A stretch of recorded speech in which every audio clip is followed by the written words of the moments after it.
are very grateful for this feast. It's certainly the most beautiful place we've ever had the pleasure of reading a few poems. This is our first time in Japan, although Nanao sent many visitors to New Mexico, where we make our home. We'd often go out to a Hopi or Zuni ritual in New Mexico, 4 or 5 hours of driving. In the case of going out to the Hopi sky cities, the villages, maybe 8 hours, and he would chant all the way, and then we would participate in at least 8 or 12, probably about 12 more hours of chanting, listening to the Hopi people singing in their summer ceremonies, and then chant all the way back. So it was lifting, a very lifting experience in what they call in the U.S. the land of enchantment. We do live in a small village of 1,200 people in northern New Mexico, about 2,000 meters high.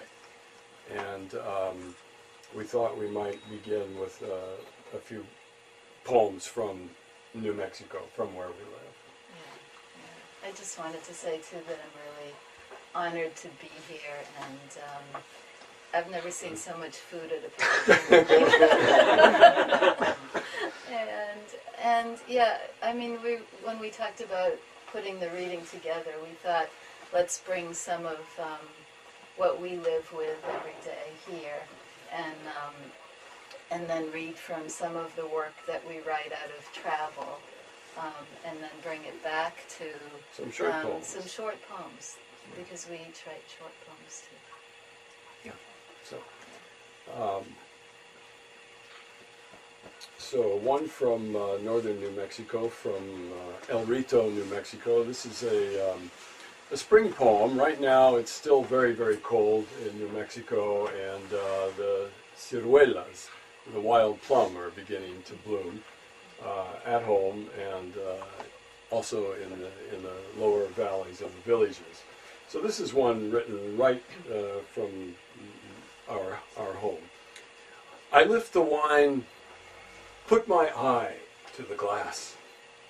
The mountains are clear today, easy to see far, so few people. Spring grasses whistle, a few plum blossoms float down. Shreds of rain hang from gathering clouds. Under the eave, purple shadows on yellow sand, the smell of split cedar strong. What did I do today? Watch the magpies return, spade the squash, line my shoes on the porch and polish them, rewrap the hose into a perfect circle. I got a few ideas, didn't jot them down. Tried to count how many days old I am, got up to 21,900, but quickly decided on a day like today, better to wet the brush and play. Let the mind become a whirlpool.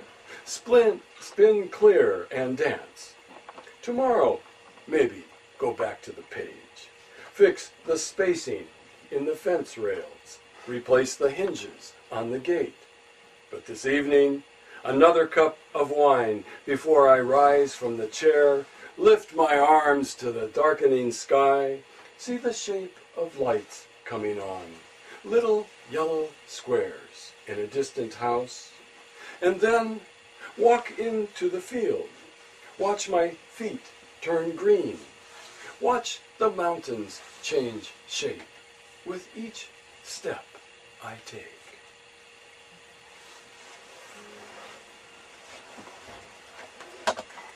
This is great to have the opportunity to read a poem in Seiza, because I practice the martial art Aikido. So you think.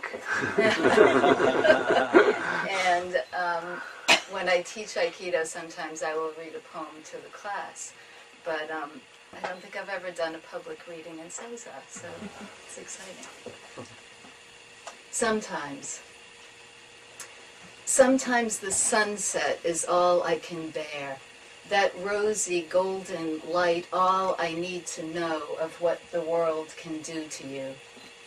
The bright pink and white cosmos refuse to look less cheerful in the shadows. On the aging wooden table, dried out from this desert air, cracking and changing shape, I have 2 candles here in front of me. One for the burgeoning underbelly of earth beneath my spreading feet. The other for quieting the world's solid confusion when going to war is for peace's sake. Sometimes I think of the men I've loved and how each was perfect and necessary for a time. How I'm always looking in, then looking out, till I wake up dizzy with the thought of what's possible and impossible. And I want to eat homemade vanilla ice cream with toasted coconut and caramel sauce till I die in the sweet delight of it all. Sometimes the changing air of fall could make me break down, crack open. Sometimes if I could play the piano again and sing, I'd hit the road with these poems. I'd call up my 4th cousin, Chick Corea, and have him show me the showbiz ropes. I'd have dinner with everyone I've ever loved, gone to the other side now, and there'd be no pressure to be anything other than what I am, conflicted and bright as the New Mexico sunflowers that won't blossom, then do, under the half-mooned Milky Way sky, wanting nothing but the sun to rise again over these hills.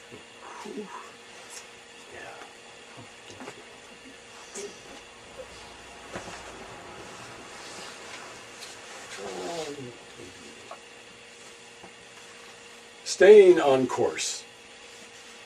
In the face of turmoil, there's strength in the quiet life. Dipping a pail into the current where the river turns white, clearing old growth, leaving the primrose tangled just so. Here where wood smoke drifts from chimneys, the eye follows a goldfinch into cedar hollows. A full spring creek plays for the ear. A child learns to weave. A man walks and never drives. Today I roll out paper, break off twigs, sketch the meandering bindweed, loosen my clothes, clear the head, let the gate squeak in the breeze. After so many acts of resistance, getting angrier in a crazed world, it feels good to weed dead grass from purple shoots and bolster my courage for the next round. I find unexpected exhilaration sorting flowers from tangled vines, drinking right from the spring. I've put down a few poems as they've come.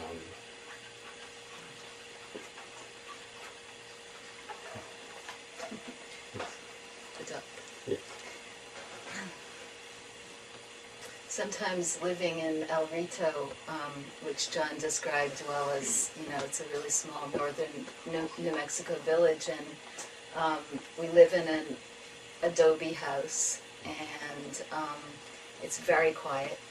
It's a great place to write. But then sometimes there's such a contrast between what's going on in the world and what our world is. And that's really what this poem comes from. It's called Privilege. I make a cup of coffee. Outside my window, nothing's burning, except a strip of light across the burnished field caused by the sun's rising. I drink the cup of coffee, while on the world's other side, a child reaches toward a packet on the ground, thinking it is food. Here, it is the Milky Way that stretches clear across the entire sky above the house. Huge arc of condensed stars. What streaks across night sky is only a shooting star. Once in a village in Laos, a helicopter flew over my head. A villager, startled, said, "That's what it sounded like when the Americans were here."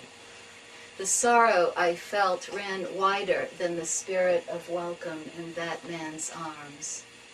Now we add our dead to the 3 million Vietnamese, to the rooms piled with the bodies of the East Timorese, to those at the pharmaceutical factory in Sudan. I live in a house, intact, made of earth. The only sounds, dog bark and wing beat. This kind of silence fills my body as rain fills the arroyos, makes rivers live again. The shadow of geese flying overhead fell down over my view out the kitchen window, and the shadow made me duck, even though I was inside.